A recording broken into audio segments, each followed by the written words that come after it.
এখন শুনবেন আজকের গুরুত্বপূর্ণ খবরের শিরোনাম। খাদ্য গুদামে হামলে পড়ল গাজার ক্ষুধার্ত মানুষ, সেখানেও চলল গুলি। নতুন ইউক্রেন আলোচনার প্রস্তাব রাশিয়ার, আগে থেকে শর্তাবলী জানার দাবি কিয়েভের। পশ্চিম তীরে ফিলিস্তিনি ভূমি দখলে ইসরায়েলের সর্ববৃহৎ সম্প্রসারণের ঘোষণা। ইরানের সঙ্গে যুক্তরাষ্ট্রের আলোচনায় বাধা দেওয়ার চেষ্টা করেছেন নেতানিয়াহু, জানিয়েছেন নিউ ইয়র্ক টাইমসের প্রতিবেদন।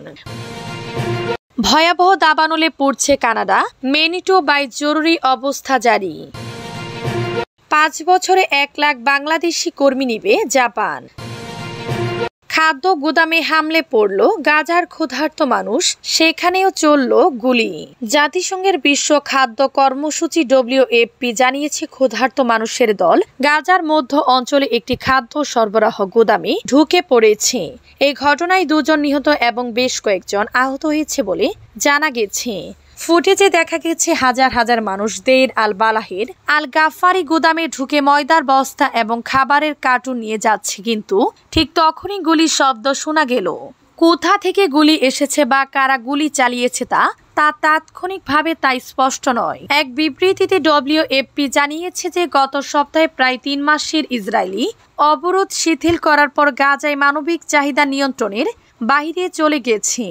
WFP জানিয়েছে যে বিতরণের জন্য গুদামে খাদ্য সরবরাহ আগে থেকে রাখা হয়েছে। প্রোগ্রামটি আরও বলেছে গাজার খাদ্য সহায়তার তাৎক্ষণিক বৃদ্ধি প্রয়োজন। এটি মানুষকে আশ্বস্ত করার একমাত্র উপায় যে তারা অনাহারে থাকবে না। WFP জানিয়েছে যে তারা গাজায় উদ্বেগজনক ও অবনতিশীল পরিস্থিতি এবং ক্ষুধার্ত মানুষের সহায়তা সীমিত করার ফলে শ্রেষ্ঠ ঝুঁকি সম্পর্কে ধারাবাহিকভাবে সতর্ক করে আসছে। নতুন ইউক্রেন আলোচনার প্রস্তাব রাশিয়ার, আগে থেকেই শর্তাবলী জানার দাবি কিয়েভের। রাশিয়া বুধবার জানিয়েছে তারা শান্তি মীমাংসার পরিকল্পনা উপস্থাপনের জন্য আগামী সোমবার ইস্তাম্বুলে ইউক্রেনের সাথে নতুন আলোচনা চায়। তবে কিয়েভ জানিয়েছে যে বৈঠকের ফলাফলের জন্য তাদের পরিকল্পনাটি আগে থেকে দেখা দরকার। মস্কো থেকে AFP জানায় 3 বছরের সংঘাতের অবসানের জন্য কূটনৈতিক প্রচেষ্টা সাম্প্রতিক ত্বরান্বিত হয়েছে। তবে মস্কো বারবার নিঃশর্ত যুদ্ধবিরতির আহ্বান প্রত্যাখ্যান করেছে এবং তাদের সর্বোচ্চ দাবিগুলো হ্রাস করার কোনো লক্ষণ দেখায়নি। 2 পক্ষ এর আগে 16 মে ইস্তাম্বুলে আলোচনায় মিলিত হয়েছিল। সেটি ছিল 3 বছরেরও বেশি সময় পরে তাদের প্রথম সরাসরি আলোচনা। তবে সেই বৈঠক কোনো অগ্রগতি অর্জনে সক্ষম হয়নি।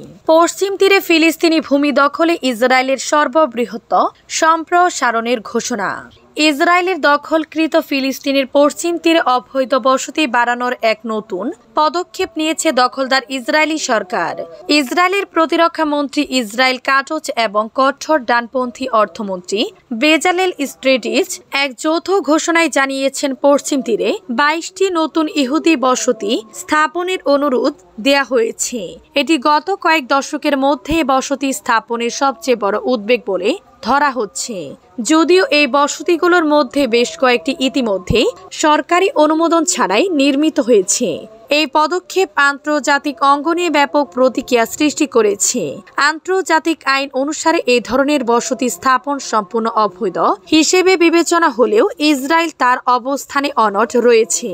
ইরানের সঙ্গে যুক্তরাষ্ট্রের আলোচনায় বাধা দেওয়ার চেষ্টা করলেন নেতানিয়াহু, জানিয়েছে নিউ ইয়র্ক টাইমসের প্রতিবেদন। ইসরায়েলের প্রধানমন্ত্রী বেনিয়ামিন নেতানিয়াহু পারমাণবিক ইস্যু নিয়ে যুক্তরাষ্ট্র ও ইরানের মধ্যে চলমান আলোচনায় বাধা দেওয়ার চেষ্টা করেছেন বলে অভিযোগ উঠেছে। তবে নেতানিয়াহুর দপ্তর এই অভিযোগ অস্বীকার করেছে। যুক্তরাষ্ট্রের প্রভাবশালী দৈনিক নিউ ইয়র্ক টাইমসে গতকাল বুধবার প্রকাশিত এক প্রতিবেদনে এমন অভিযোগ তোলা হয়েছে। মার্কিন সংবাদপত্রের প্রতিবেদনে বলা হয়েছে, ইরানের পারমাণবিক কর্মসূচি সীমিত করতে কূটনৈতিক সমাধান নিয়ে সন্দেহের কথা উল্লেখ করে প্রধানমন্ত্রী বেনিয়ামিন নেতানিয়াহু সামরিক হামলার পক্ষে জোর দিচ্ছেন। তার এই চেষ্টা মার্কিন প্রেসিডেন্ট ট্রাম্পের আলোচনার নেতানিয়াহুর কার্যালয় এক সংক্ষিপ্ত বিবৃতিতে নিউ ইয়র্ক টাইমসের এই প্রতিবেদনের প্রতিবাদ জানিয়ে এক ভুয়া সংবাদ বলে অভিহিত করেছে। ভয়াবহ দাবানলে পড়ছে কানাডা, ম্যানিটোবায় জরুরি অবস্থা জারি। কানাডার মধ্যে ও পশ্চিম অঞ্চলে ভয়াবহ দাবানল দেখা দিয়েছে। এ ঘটনায় দেশটির ম্যানিটোবা প্রদেশে জরুরি অবস্থা জারি করা হয়েছে। এমন অবস্থায় সেখান থেকে হাজারো মানুষকে নিরাপদ স্থানে সরে যাওয়ার নির্দেশ দেওয়া হয়েছে। এছাড়া আলবার্টা প্রদেশের কিছু এলাকা থেকে তেল ও গ্যাস উৎপাদন বন্ধ রাখা হয়েছে।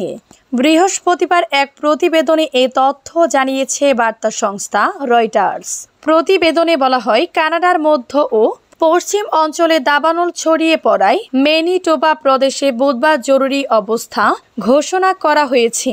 একই সঙ্গে উত্তর ও পূর্ব অঞ্চলের প্রায় 17,000 মানুষকে দ্রুত নিরাপদ স্থানে সরে যাওয়ার নির্দেশ দেওয়া হয়েছে, যার মধ্যে ফ্লিন ফ্লন শহরের বাসিন্দারাও রয়েছেন।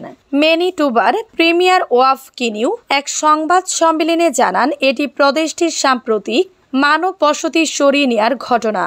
5 বছরে 1 লাখ বাংলাদেশি কর্মী নিবে জাপান।